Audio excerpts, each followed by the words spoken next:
Hello everyone, আসসালামু আলাইকুম। আপনারা সবাই কেমন আছেন? আলহামদুলিল্লাহ ভালো আছি। তো আমি চলে আসলাম শ্বশুর বাড়িতে।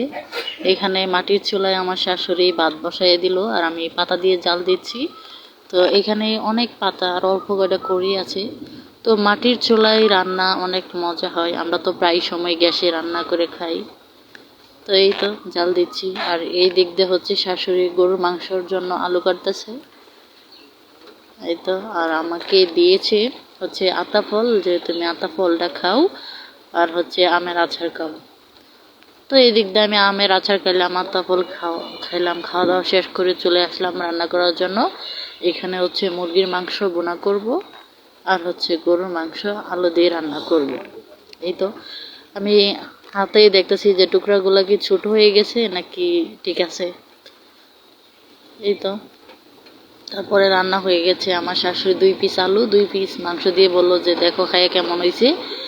মাশাল্লাহ অনেক মজা হয়েছে তরকারিটা। সবাই ভালো থাকবেন, আল্লাহ হাফিজ।